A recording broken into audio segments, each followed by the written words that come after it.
Ustadz, Ya. Mas Adit melakukan pekerjaan dengan cara menjadi laki-laki simpanan, kemudian uangnya itu dibayarkan untuk membayar hutang ibunya nih Pak Ustadz. Jadi gini, kalau kita buka di dalam surat Al-A'raf maupun dalam surat Al-Anbiya, Allah Subhanahu wa taala mengkategorikan ada dua jenis pekerjaan. Yang pertama itu adalah apa yang dimaksud dengan perbuatan fahisyah. Dan apa yang kedua adalah perbuatan yang disebut dengan khaba'is. Fahisyah itu artinya adalah perbuatan keji. Jenis perbuatan keji seperti apa? Kalau di dalam surat Al-Isra itu dijelaskan dalam kategori perbuatan zina. Tadi mohon maaf, tadi Mas Adi tadi itu masuk dalam praktek perbuatan zina. Padahal zina itu oleh Al-Quran dijelaskan, wala taqrabuz zina innahu kana fahisyah wa sa'a sabila. Jangan kau melakukan perbuatan zina karena perbuatan zina itu adalah seburuk-buruk jalan. Fahisyah wa sa'a sabila, dan itu adalah seburuk-buruk jalan. Makanya kita tidak boleh mendekati aja, nggak boleh, apalagi melakukan dalam perbuatan. Yang kedua adalah praktek semacam ini disebut juga masuk dalam al-khaba'is. Kalau Al-Quran menggunakan istilah khaba'is itu biasanya ada dimensi bahwa efek yang dilahirkan itu akan menimbulkan bencana penyakit yang luar biasa. Ini yang berbahaya gitu loh. Ini yang berbahaya bagi kehidupan manusia. Makanya kita lihat dalam praktek kaumnya Nabi Lut melakukan penyimpangan seksual dalam konteks ini.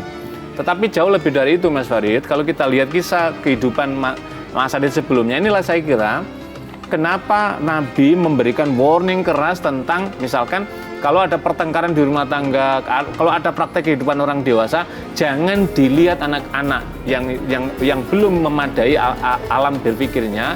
Itu dalam rangka adalah ketika supaya dewasa, anak ini tidak meniru perbuatan ini. Lah, Mas Adi tadi itu kalau kita kategorikan dalam psikologi pendidikan, itu apa yang dimaksud dengan orang mengalami trauma. Trauma inilah yang kemudian terstruktur dalam pikirannya, penyimpangan seksual yang pernah dialami pada masa kecilnya ini, kemudian akhirnya membentuk karakter dia ketika dia di usia remaja atau dewasa, maka kemudian akhirnya terjerumus dalam praktek ini.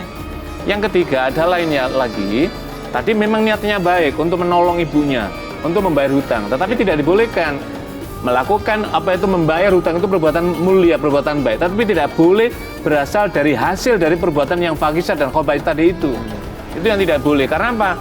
Allah Subhanahu wa taala mengatakan begini, Kulu wasrabu mir rizqillahi halalan thayyiba. Makan dan minumlah kamu sekalian dari rezeki yang telah Allah berikan kepada kamu dengan cara yang halal dan thayyib. Ini tidak halal dan ini tidak thayyib, maka tidak sepantasnya tidak dibolehkan dalam melakukan perbuatan semacam itu. Nah, Mas Adit pernah nggak bertanya sama ibu dia berhutang gara-gara apa? Nah, saya pernah bertanya, cuma dia tidak mau menjelaskan utangnya untuk apa, karena dia juga saya nggak tahu banyak kegiatannya, dia sering keluar kemana, jadi setiap saya tanya dia diam aja. Mungkin dia kalau marah dia melakukan kekerasan. Nah, Mas Adit tadi melakukan menjadi simpanan seseorang begitu, apakah bagian dari rasa dendam Mas Adit sama omnya Mas Adit? Saya tidak ada dendam seperti itu, cuma Ada ucapan, saya ingin berubah tapi saya sulit dengan cara apa? Karena membayar utang. Harus ingat bahwa sesungguhnya yang ada di muka bumi ini, siapa yang menjaga kehidupan kita ini? Allah Ar-Razzaq, Allah dat yang memberikan rezeki. Kata Nabi SAW itu begini, sesuatu yang baik al-birru, sesuatu yang baik itu apa? Ma'id mana ilahil qalbu wa mana ilahin nafsu, sesuatu yang dapat menenteramkan jiwamu dan dapat menenangkan hatimu. Wal ismu, sedangkan perbuatan dosa itu adalah maha kafi nafsika wa taraddada fi sadrika, sesuatu yang dapat menimbulkan jiwamu tidak pernah tenang dan tenteram dan menimbulkan dadamu dak-dik. Itu apa? Kalau ada orang mengetahui, kalau diketahui orang lain, ini kan tidak hanya orang lain mengetahui, tapi kalau coba diketahui sama suami orang, Anda bisa hancur ini. Yang berikutnya adalah ini berarti seseorang telah menghancurkan martabat marwah diri sendiri. Karena itulah segeralah Mas Adit kembali kepada jalan, bertaubat dengan tobat nasuka, yakinlah bahwa Allah yang berikan rezeki, Allah akan menyediakan rezeki. Ya. Nah, ibunya Mas Adit tahu nggak sih Mas Adit melakukan pekerjaan seperti itu? ibu saya sebenarnya tahu, cuma bagaimana lagi, saya juga mencari uang tersebut untuk biaya hutang-hutangnya. Jadi ibu tahu cuma karena buat kepentingan ibu membiarkan seperti itu. Pak Ustadz, kalau ada orang tua tahu Ustadz, anaknya melakukan hal yang salah, tapi dibiarkan, seperti apa nih Pak Ustadz? Jadi kalau ada seseorang mengetahui bahwa yang berada dalam tanggungannya itu melakukan perbuatan dosa dan dia membiarkannya, maka orang yang mengetahui ini mendapatkan dosa.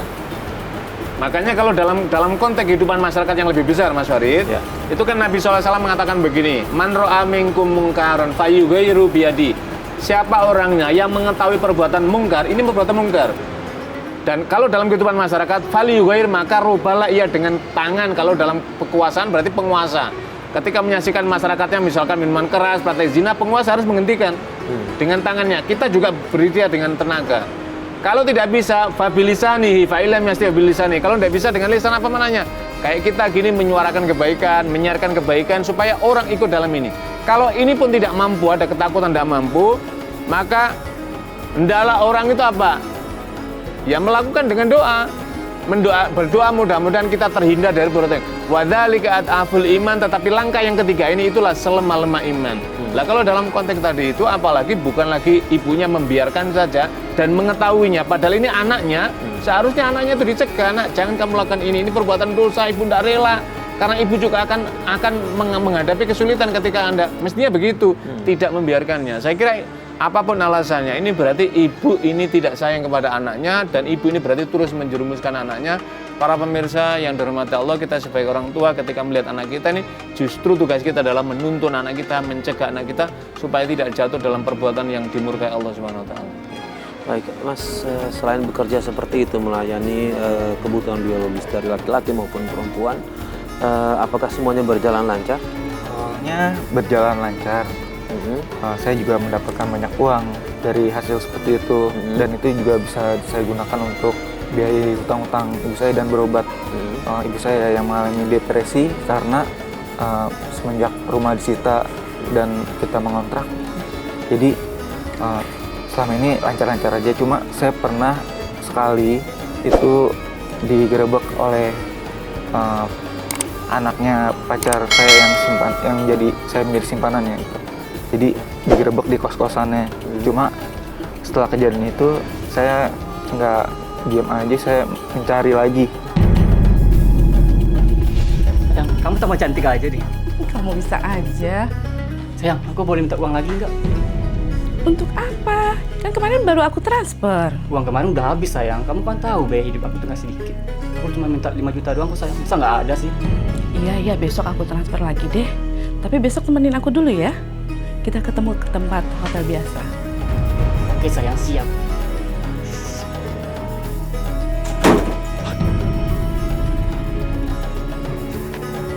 Berani-berani lu pacaran sama nyokap gue! Rangga, kamu ngapain di sini? Mama, kaget mama. Mama harusnya malu ya mas pacaran sama orang seumuran aku. Diam kamu! Terus aku rumah tangga orang. Pulang, Mak. Malu aja.